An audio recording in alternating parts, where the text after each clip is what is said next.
Allahu Allahu Allahu Allah. Kemudian Isra, dalil setelahnya ayat 101. Ini tentang Musa alaihissalam, nabi yang paling baik disebutkan dalam Al-Quran, Nabi Musa alaihissalam. Kata Allah SWT, a'udzubillahi minasyaitonirrajim, wa laqad atayna Musa tis'a ayatin bayyinat fas'al bani Israila idh ja'ahum. Al-ayat. Dan sungguh kami telah memberikan kepada Musa 9 mukjizat yang nyata. Ini 9 mukjizat Nabi Musa alaihissalam kepada Fir'aun.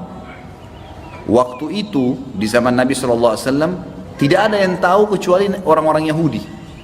Mukjizatnya Nabi Musa yang 9. Jadi Allah Subhanahu Wa Taala sebutkan ini kepada Nabi Muhammad SAW, lalu Nabi sebutkan ke orang-orang Yahudi agar mereka yakin, memang menambah sebenarnya ya keyakinan mereka bahwasanya ini betul Rasul.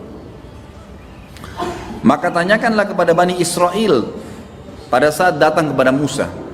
9 ayatnya Nabi Musa AS ini disebutkan dalam surah Al-A'raf. Yang pertama tentunya tongkat Nabi Musa AS, itu tanda-tanda kemujizatan. Yang kedua, tangan Nabi Musa AS bisa keluar dari ketiaknya cahaya.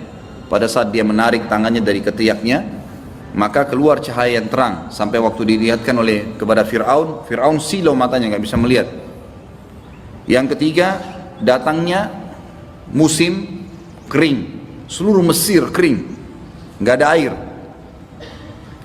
Sampai waktu itu Fir'aun yang mengaku sebagai Tuhan, kehabisan harta. Seluruh pasukannya disiapkan, digerakkan, biaya dikeluarkan sampai berbulan-bulan, Sungai Nil habis airnya, nggak ada. Lempar tumbal wanita, anak gadis, kerbau, segala macam dilempar, nggak bisa keluar airnya. Allah SWT uji mereka dengan itu sampai mentok. Akhirnya Fir'aun pun mau minum air nggak bisa, habis air. Dia kumpulkan penasehatnya. Ini lucu kalau syaitan punya apa, Tuhan punya penasehat. Dia ngaku Tuhan, dia kumpulkan penasehatnya, dia bilang, apa saran kalian? Sudah nggak ada lagi jalan keluar nih, air sudah habis. Sampai pasukannya pun yang disuruh ambil dari luar Mesir di wilayah Afrika, mereka ambil air banyak dari sana. Begitu mereka masuk ke Mesir, habis airnya, mereka habisin di jalanan karena kehausan, nggak ada air lagi. Kata penasehatnya, ada satu orang yang bicara bijaksana, dia bilang, wahai Fir'aun, semua daya upaya sudah kita kerjakan, semuanya nggak terkecuali, nggak ada lagi, tinggal satu yang belum. Fir'aun dengan semangat bilang, apa itu? Engkau belum minta kepada Tuhannya Musa. Tinggal itu, yang lain semua sudah. Dengan semangat Fir'aun bilang, baik, panggil Musa. Datang Musa. Apa kata Fir'aun? Wahai Musa, kalau seandainya Tuhanmu bisa menurunkan hujan dari langit, hilang ini musim panas peceklik ini, habis, orang-orang banyak mati, hewan mati, tumbuhan mati, maka saya sama pengikut saya akan beriman pada Tuhanmu. Musa AS bilang depannya Fir'aun sambil senyum, wahai Fir'aun, betulkah itu? Kau akan beriman kepada Allah Tuhanku dan Tuhanmu kalau Allah turunkan hujan dari langit? Dia bilang, iya tentu saja. Sudah habis dia, nggak ada lagi. Uangnya sudah habis, tenaga sudah dikerahkan semua, nggak ada lagi. Maka Musa AS di depan Fir'aun angkat tangan ke langit mengatakan, ya Allah, zat yang telah menahan hujan kepada negeri Mesir ini ya, karena kemurkahannya terhadap kekufuran Fir'aun, maka turunkanlah hujan ini. Belum ditutup doanya Nabi Musa AS, mendung hujan, sebulan di Mesir hujan. Sungai Nil penuh, semuanya penuh, semua kembali, orang semua tentram hidup. Tersebar satu Mesir, satu Afrika, wilayah kekuasaan Fir'aun. Ternyata Fir'aun yang kita anggap Tuhan minta tolong sama Tuhannya Musa. Berarti Tuhannya Musa lebih hebat, orang pada beriman kepada Allah pada saat itu. Tapi pertanyaannya, apakah Fir'aun beriman? Apa yang Fir'aun bilang kira-kira? Kalimat kufur ini sering banyak orang pakai di Indonesia ini, kalimat kufur ini. Apa yang dia bilang? Oh, sudah saatnya hujan turun. Itu aja, nggak jadi beriman. Itu saja. Jadi kalimat-kalimat seperti ini kalimat yang berbahaya, nih, membawa orang ke neraka. Kufur. Termasuk sudah berapa mujizatnya?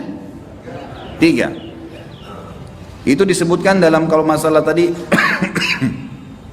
musim peceklik itu Al-A'raf 130 ya.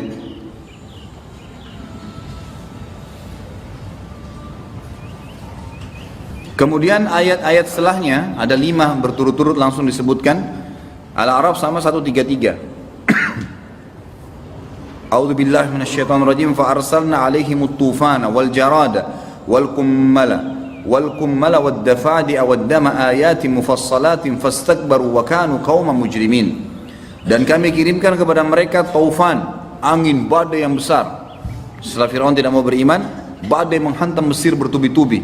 Lalu kami datangkan belalang-belalang yang banyak menyerang Kairo itu, kota Mesir, negeri Mesir. Kutu, katak, dan darah-darah percikan kemana-mana. Jadi kacau hidupnya mereka, dipenuhi dengan tanda-tanda mujizat ini sebagai bukti yang jelas. Tapi mereka tetap menyombongkan diri dan mereka adalah kaum yang berdosa. Ini berarti ada 5 sekaligus ya disebutkan: tufan, belalang, kutu, katak, dan darah. Ini maksudnya satu negeri Mesir ya dipenuhi dengan belalang semua. Sampai dalam beberapa riwayat disebutkan dalam satu rumah orang Mesir itu penuh belalang semua. Belalang, katak, hewan-hewan ribut dengan suaranya, kutu-kutu di badan mereka, di bantal-bantal mereka semuanya, di makanan, di tumbuhan-tumbuhan mereka semua begitu. Kemudian darah-darah terpercik di sana sini, gitu kan?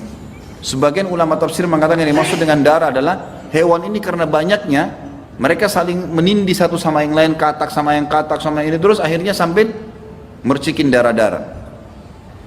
Allah mengatakan selanjutnya, walamma waqa alaihim rizza qalu ya Musa du'u lana rabbaka bima ahida indak la in kashafta 'anna rizza lanu'minanna laka wa nursilanna ma'aka bani Israil. Sekali lagi Firaun bilang apa? Setelah datang lagi nih masalah-masalah ini luar biasa, satu Mesir ditimpa ini. Ketika mereka ditimpa azab yang tadi itu, ini ayat 134 ya, tadi itu ayat 133-nya. 134 Allah mengatakan, mereka berkata, Fir'aun dan pengikutnya, hai Musa, mohonlah untuk kami kepada Tuhanmu untuk ya, dengan perantara kenabianmu ini yang diketahui oleh Allah ya, maksudnya mohonlah kepada Allah dengan perantara kenabianmu ya, yang telah Allah janjikan atas kenabianmu ini bahwasanya kau akan ditolong. Sesungguhnya agar mengangkat masalah ini, sesungguhnya jika kamu menghilangkan azab ini terhadap kami, maka kami akan beriman kepadamu. Fir'aun ulangi lagi nih, dan akan kami biarkan Bani Israel pergi bersamamu. Nabi Musa AS berdoa lagi, ayat 135, falamma kashafna anhum rizza ila ajalin hum balighu idahum yankuthun. Maka pada saat kami hilangkan siksaan tersebut, azab tersebut dari mereka hingga batas waktu yang mereka sampai kepadanya, tiba-tiba mereka mengingkari lagi. Sudah berapa mujizatnya? Hah? Kok bisik-bisik? 5 tambah 3 tadi ya? Hah? Ada yang 8, ada yang 6. 8. Tinggal 1 ya? Tinggal 1. Tinggal 1 tuh mujizat terakhir pada saat air Laut Merah berdiri. Itu 9 mujizatnya Nabi Musa AS kepada Fir'aun. Mari kita sama-sama selalu follow dan juga tentu lakukan pada semua channel-channel dakwah yang baik yang menyebarkan agama Allah Subhanahu wa taala, karena hak itu kebenaran bila dijunjung tinggi dan dipertahankan tentu batil akan hilang. Namun kalau kita tidak bekerja sama dalam mendukung kebenaran, maka otomatis kebatilan akan merajalela.